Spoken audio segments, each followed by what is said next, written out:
Hi, it's me, Ray. I'm Ray Richards, and here's how to kinda deal with harassment. There is some harassment on the internet, even some well-intentioned people when just trying to tell an author or a single person something, if there's enough of them, feels a whole lot like harassment. Tweeting at someone, bad faith arguments is the most common form. But then there's extreme forms like doxing, people sending you pictures of your house from the street, saying intimate or secretive things over instant message. Oh, well, hello, it's me with after surgery, so I might look, different. And why? I don't know. Here's what to do if you are harassed online. So, being a progressive person on the internet who's aware of the alt-right and the still lingering stench of them, and also critical of conservative nationalistic tendencies, I figured eventually I'd get on someone's radar from said alt-right. And it's mostly in my other channels, but I think it does apply across political values altogether, what to do if you're getting too much attention on social media. And it can be a shock if you're not ready. Like, even I, who figured eventually it might happen, I thought that would be for something important. Instead, it was for something petty. Of course it was. Of course it is.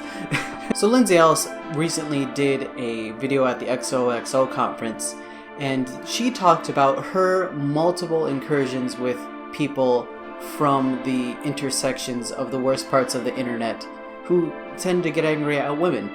And it is worse for women. Like, I'm a man. Thank you. The first thing that's gonna happen is you might see the direct tweet from, like, the big main person. And you might not know of them at first, especially if you're just minding your own business, writing your books, being a woman, or being a trans person, or being some kind of minority. But you'll see that this person might have a couple 100,000 followers. And then they might say something piffy.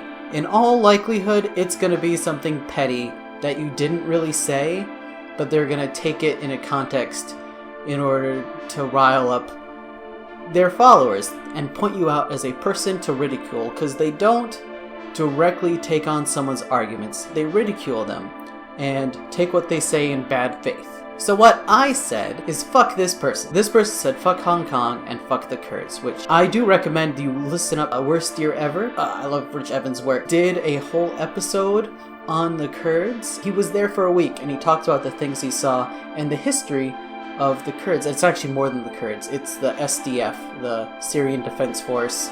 It's a bunch of different groups that also include the Kurds, but they were being bombed by Turkey, which is a pretty fascist dictatorship right now that the United States has done nothing to stop or quell, and just has satiated, Turkey's needs. And then there's Hong Kong, who are currently fighting China for their, not their independence, but for their partial independence, so that, China can't brown bag people. And there's a whole movement against Chinese intervention and Chinese authoritarianship going and taking away people. And at first there was a movement where there was leaders, and then the Chinese government kidnapped those leaders. So the movement has stuck around despite that, which is amazing and is decentralized. They actually have like a network of different apps and systems in order to request stuff that protesters need. Like, it's amazing. Like, protesters will start being tear gassed, and with minutes there will be masks, there will be water, there will be stuff to counteract tear gas. It's really quite amazing what's happened, and I don't have a fantastic source on what's happening in Hong Kong, unfortunately. I welcome someone to put that in the notes. But regardless, a propagandist for nationalism said, fuck these two people, fuck the Kurds and fuck Hong Kong. And I said, fuck this guy. And maybe he was waiting for me to do this. And they took my Twitter picture of the Sugar Ray account, which I think is right now, I'm wearing horns and I have a vest. And they said, oh, no thank you. I'm like, oh, you made a joke. You took it out of context so you can make a joke. You might have planned this. But he didn't say anything like this is a bad person or whatever, but right away, his followers are trained. Several people were like, oh, it's about ridiculing me? Like, it's not even a statement that I made. They're not talking about Hong Kong. Right away, they're trying to figure out what nationality I am, what religious I am. They're throwing out things like, oh, are those satanic symbols? They're trying to figure out if I'm a furry. Like, a bunch of bad faith bullshit about, like, nothing. Because I didn't do anything. And they're not arguing with things. They're just ridiculing me. Because I didn't say anything. And they're not genuinely intellectually curious. But they are possibly dangerous, like if you do see something, or if you are a woman. I'm sorry, women. They attack you. They are sexist assholes. So there wasn't a lot of spillover into my other social media. No one showed up on my Facebook, any of my Facebooks. I probably got 2 extra YouTube comments on a video that I had pinned on my Twitter. Other than that, a whole lot of nothing burger. And I know it was them because it happened in the next half an hour, and they were piffy nothing comments that admitted they didn't watch the video, so I teased them for it, like you do. By the way, my other YouTube channel is Thought Ray.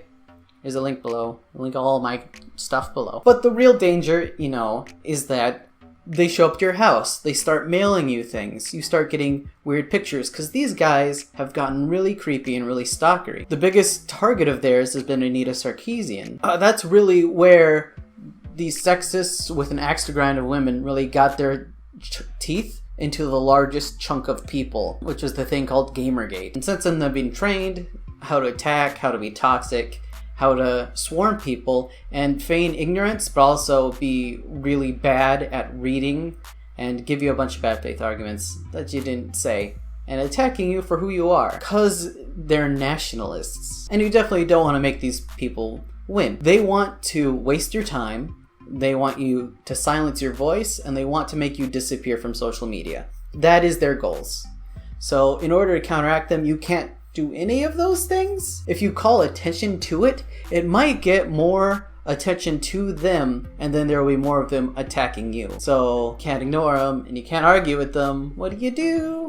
It's very hard, and that's kind of where everyone is at. Like, you kind of block them and try to put out enough good in the world so that it's not overshadowed and this doesn't become what you're all about. All of a sudden you're the person who's harassed by people, which is largely what Anita Sarkeesian has become, though she's still putting out great work at Feminist Frequency and continual projects and thinking really critically and putting out really good stuff about media. But there's one solution, and that is community. Hello, Authortube! Hank Green, who's friends with Lizzie Ellis, did a fantastic thing where first he was arguing with one of the people that put out conspiracy theories, and when Hank figured out that this person is toxic and he was wasting his time, he did the most clever thing. He did a tweet that said, "This is a Lindsay Ellis appreciation post." And then people replied to Hank Green's tweet what they liked about Lindsay Ellis, how great it was to hear from her, or how much they liked that him and Lindsay were friends. I think I missed it. I wish I could have tweeted something because I love Lindsay Ellis's work. She's fantastic.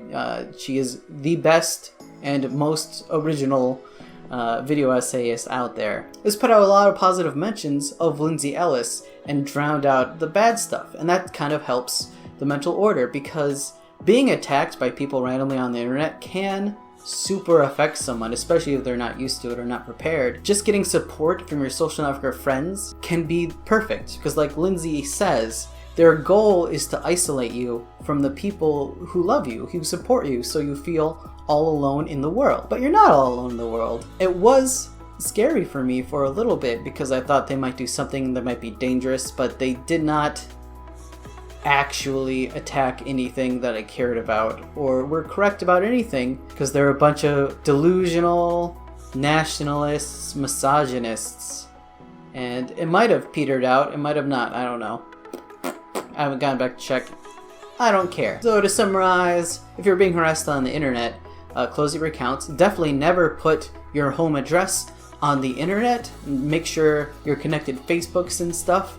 Do not have that. Make sure you're not friends with people that have your address up. Be careful of Facebook events and stuff that might list your home address. If you have any questionable friends that you think might help these terrible people, or you know are a fan, don't give them your address.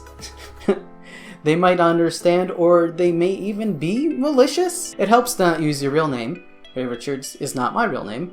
Try not to use any of your friends' real names without their permission on the internet. Again, if it does happen to you, get into Twitter, get into those notification advanced things and start ticking off people to not hear from. Kind of cloister up yourself so you can only hear from the positiveness of your friends, and then maybe after a while it will die down. Yeah. And then of course, talk to me. I'm not big, but I can certainly be in your corner. Like this corner here, this one, that's yours, and I'm in it, bro. And of course, for anyone who this hasn't happened to yet, be supportive of the people it does happen to, and like, believe them when they tell you. A lot of the really isolating effects of when somebody is harassed is, you know, oh, what did you do to make them upset at you? And that is not cool, and not how we support one another. And of course, it doesn't just have to be nationalists that are harassing you if you're a woman. It can happen through other things. There's also woke scolding and that sort of stuff. And the same rules kind of apply for all like bad. Again, me, your corner. Thanks for watching. Like this video, leave a comment talking about any harassment you've seen, or maybe ways you prepared, or maybe better ideas. Because this is a super new problem, and we don't have a lot of great new ideas. Make sure to watch Lindsay Ellis on stage talking about it, because it is wonderful and fantastic and great. And again, let me know if anyone's harassing you. Trans rights, free Hong Kong, free Kurds, free SDF, gay rights. Oh yeah, thanks for watching. Go right!